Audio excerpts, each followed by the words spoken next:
LP aja, nanti ada nomor LP-nya. Nah dia kan harusnya kan dia dari awal, oh dia saya minta maaf, ini nggak ada ngelawan gitu, malah bilang Farad suka menghujat orang. Hujat apa gitu. Saya dulu ya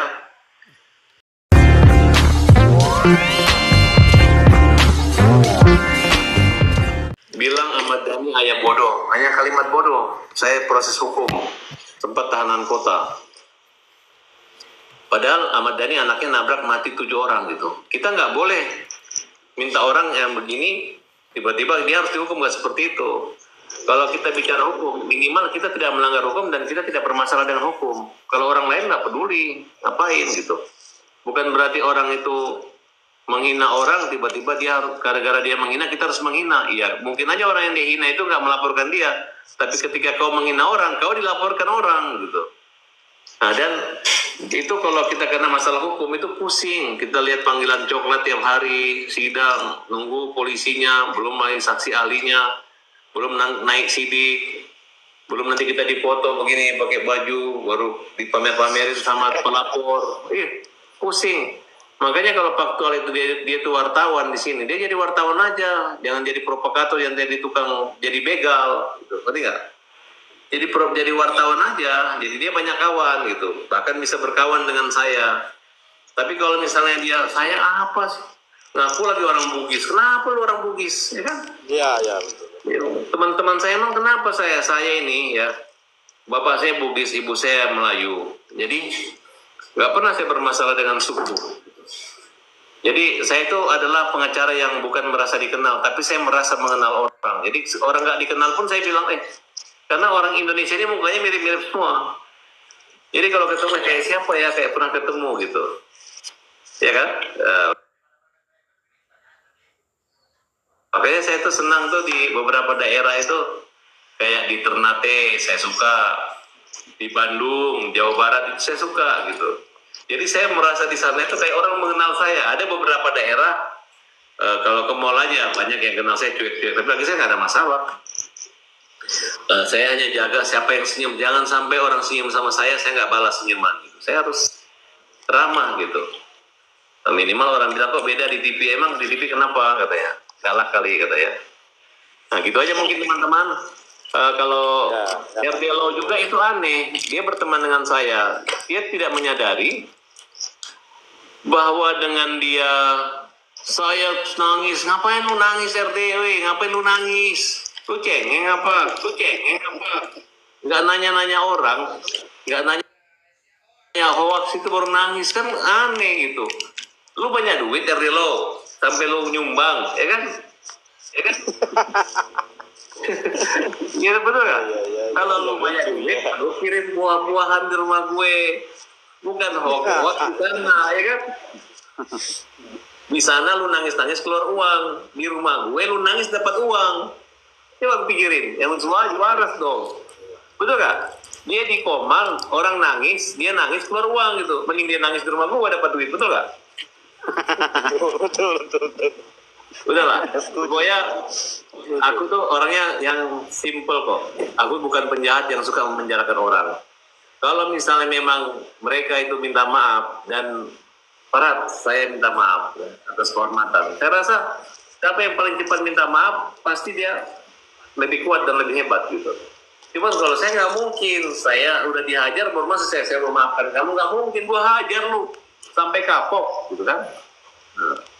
Jadi Abang, ini terkait katanya pernyataan dari Kemensos, katanya Abang tidak boleh mendampingi si Agus nanti di hari Rabu. Atau bagaimana itu penjelasannya, Bang? Orang buta, ya udah kalau gitu saya kirim sendiri aja si Agus di sana. Ya kan, betul nggak? Agus tuh harus orang buta, harusnya didampingi lah pengacara gimana. Minimal tongkat ya, Bang. Minimal tongkat ya. Jadi itu nggak mungkin lah. Kita punya menteri sosial ini oke loh, oke. Dan saya rasa orangnya orang gaul lah, dia tahu lah menyelesaikannya. Wakil menterinya juga abang saya kok itu, dia paham lah. Ini masalah kecil kok, hanya masalah nyonya-nyonya yayasan yang ahli open donasi yang lebih sensi, yang belum dewasa banget, tapi sok-sok bisa ngalahin kita gitu kan. Yang mungkin telinganya masih kuping tipis, dengar ini kita gugat Farhad gini gitu kan. Makanya gitu, kalian coba deh ke bandara, ke kereta api, kemana aja, nama saya nomor 1, pasti nama saya disebut-sebut, bukan nama kalian, pasti perhatian, nama gue yang disebut, betul nggak? Serius nggak? Nah, jadi maksud saya, kalau kalian itu ingin bekerja di sosial, rendahkanlah hati kalian serendah-rendahnya gitu. Jangan kerjanya meminta-minta sama orang tapi belagu.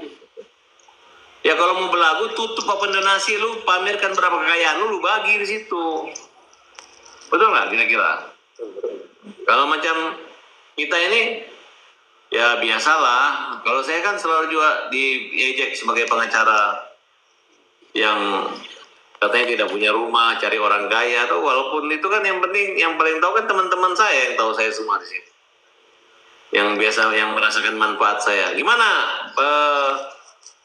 Apa? Baik nggak Pak Abbas? Ya bang, udah turun kayak. Saya sering nanya gitu bang ke orang-orang. Nggak percaya, cuman orang-orang pada nggak percaya bang. Saya bilang bang Farhad itu baik orangnya. Cuman baik nggak percaya bang. Ya, memang aku itu rada tegas saja, tapi kan saya punya jaringan. Memang dulu saya SMA tuh pernah di Poso, di Ternate, di Parepare, di Mamuju, di Tembilahan. Jadi memang saya tinggalnya dari daerah ke daerah. Dan saya mulai kuliah di Bandung. Jadi saya 8 tahun tuh sekolah di Bandung. S1-nya saya di Pasundan, S2-nya di Pajajaran, doktornya saya ambil di Pajajaran. Nah, kemudian pokoknya prinsipnya saya nggak merasa terkenal, tapi saya merasa mengenal semua orang. Perasaan saya kenal gitu. Jadi orang itu lebih enak kalau kita bilang, siapa ya? Jangan begitu, saya ajarin teman-teman. Kalian harus menggunakan ilmu Farhad Abbas. Kayak pernah ketemu di mana ya? Itu keren, itu kan artis ya, keren. Kalau ketemu orang, gue gak kenal lu, siapa lu, ngapain? Betul gak Pak? Betul Bang. Baiklah teman-teman. Bang, izin bertanya Bang. Ya silakan. Soal yang draft isi yang 7 turunan itu tolong diluruskan Bang. Kasih Bang. Jadi gini, karena ya, Bang. draft itu semuanya merugikan Agus. Karena semua keuangan itu harus izin dinas sosial. Nah, kemudian uang itu nanti diserahkan semua di dinas sosial untuk menentukan apakah itu uang untuk Agus atau untuk siapa. Nah, kedua, kalau uang itu habis boleh melanjutkan donasi. Saya bilang ngapain? Udah ribut ngapain lanjutin donasi? Mereka bilang memang maunya Novi begitu. Nah, aku berpikir bagus dong. Oh, lu masih mau mencari lebih dari donasi ini ya silahkan. Nah, terus tidak boleh dicabut sepihak. Kalau ada salah satu meninggal, nah itu tidak boleh berhenti, harus diganti ahli warisnya. Nah, nanti ahli warisnya yang menghentikan. Nah, itu kan cuma dari Denso yang mengatakan, oh kalau gitu 7 turunan dong. Nah, itulah gaya-gaya begitu. Dari dia Bangnya, kata-kata itu dari dia. Iya, kalimat dia. Kalau gitu 7 orang dong gitu. Makanya saya kaget, apa sih itu? Akhirnya kan orang udah negatif gitu. Padahal maksudnya gini, kalau harusnya kan kalau perjanjian kalau salah satu meninggal kan gugur. Berhentilah gitu kalau nggak gugur. Nah, tapi dia kalau misalnya Agus meninggal nggak boleh berhenti. Harus ada keluarga Agus yang menggantikan ahli waris untuk menyatakan kita hentikan ya ini apa perjanjian. Itu situ doang. Dan tidak mungkin juga orang udah mati disumbang kan, nggak mungkin kan, mereka yang kelola semua itu, bukan kita. Bang Farhad, mohon izin bang, saya mau nanya bang. Assalamualaikum Abang Dabu. Waalaikumsalam. Tentunya kami kemarin kita sama-sama soal Sakata Talia Abang Da ya, Ikomal. Jadi saya berdoa sehat selalu Abang Da. Ada orang hebat ya, orang yang sekeren ini masih berpikir sama orang-orang yang ya seperti Agus. Saya bisa membayangkan kalau tanpa Abang Agus itu hancur tuh, hancur. Untung masih ada benteng yang namanya Farhad Abbas. Keren. Iya, betul. Dan kita salut. Saya mau tanya satu hal. kedudukan Novi itu pernah tidak ditanyakan apakah dia pada waktu meminta sumbangan pada donatur itu melalui podcastnya Densu, dia sebagai diri pribadi sendiri atau sebagai yayasan? Karena itu Abang Da, seniorku, itu akan menentukan tindakan dia untuk selanjutnya. Iya, jadi gini, Demikian Bang Da. saya jawab ya. Jadi ini kita juga dapat bocoran dari Dinas Sosial Kementerian bahwa Novi itu yayasannya cuma izin ODGJ, orang dalam gangguan jiwa. Jadi sebenarnya bukan yayasan yang orang buta, itu aja udah salah kan.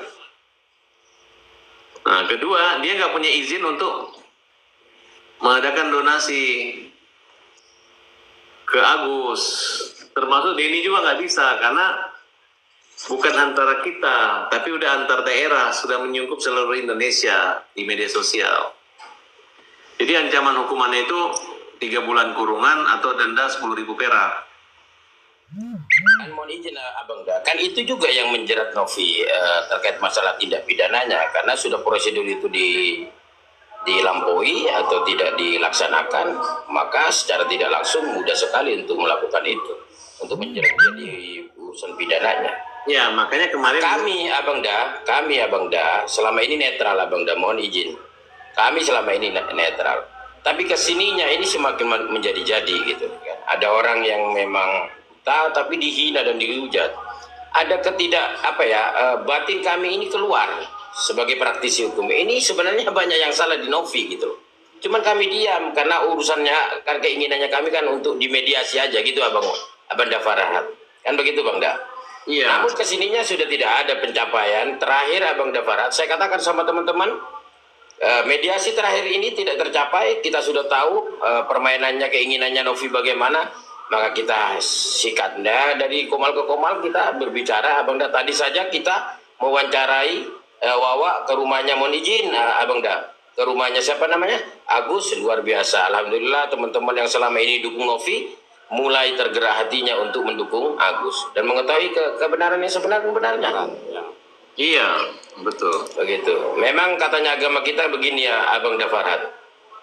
Mohon izin bukan menggurui saudara Abang Daku. Kebenaran itu memang walaupun datangnya terlambat, tetap ilahi itu kebenaran. Satu. Tapi untuk mencapai derajat yang tinggi, seseorang itu pasti diuji sama Allah. Berikut itulah ujiannya. Untungnya ada orang yang mampu mendampingi Agus. Barakallahu fi. Mudah-mudahan amal itu untuk Abang dan keluarga Abang. Amin. Ini merubah kebenaran jadi keonaran, merubah kedamaian menjadi keramaian, ya kan? Ya. Jadi dia itu kalau menurut saya sih, saya itu adalah orang yang pertama kali yakin bahwa teman-teman ini punya sentuhan nilai-nilai kemanusiaan dan kecerdasan yang utama gitu. Karena saya yakin banget yayasan tersebut atau oknum yayasan tersebut memiliki yang namanya buzzer gitu. Ya betul Bang. Itu susah kita ngelawan gitu karena orang-orang, bahkan Abraham Silaban juga dihajar, dihujat, padahal orang baik gitu. Padahal yang undang dia itu Novi, dihajar kemarin. Tapi kemarin Abraham udah telepon saya, udah diundang sama Densu, langsung KO. Abraham KO, langsung mau menjauh dari kasus ini. Saya bilang bang, saya nggak tahu rayuan apa yang membuat dia langsung kayak sedih tiba-tiba. Saya menjauh dulu, dia banyak ruginya di sini gitu. Karena dihujat sampai anaknya Bang, dia nggak kuat Bang. Ya, iya, nggak apa-apa. Makan uang haram itu. Maksudnya kalian sudah benar datang ke pawangnya gitu. Karena pawang ini yang bikin hujan, pawangnya juga yang menahan hujan dan yang membersihkan itu gitu kan. Ya menurut saya sih, kalau saya sih nggak mau begitu. Kalau saya lawan gitu dan nggak apa-apa kok. Hanya sementara aja, lama-lama juga orang menyadari kok. Teriakan Agus ini, tangisan Agus ini walaupun diolok-olok didengar di langit. Ya betul Bang, betul sekali. Bang Berat, dong. Prediksi Abang setelah Agus nanti dipanggil di hari Rabu, apakah akan ada penyelesaian? Prediksi Abang. Kalau saya sih hanya mengajak ke menteri, Pak Menteri mau ngasih atau Bapak mau sita. Kalau tidak Bapak sita aja Pak, kita nggak usah bertele-tele gitu. Kita datangnya situ bukan mau mengemis, kita minta hak kita gitu, haknya Agus. Kalau memang itu cara mengambil uang itu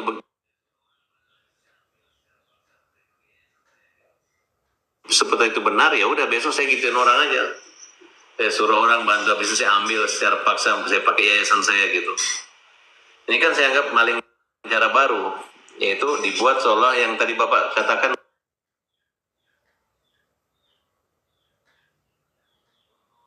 Terima kasih ya, sama Agus diminta juga.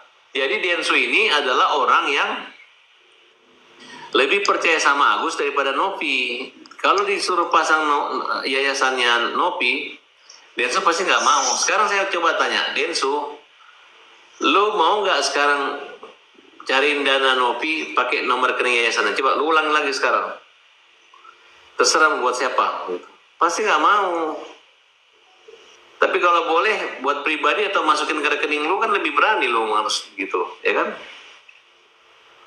Nah, dan semua pembicaraan saya dengan Densu juga terdokumentasikan kok.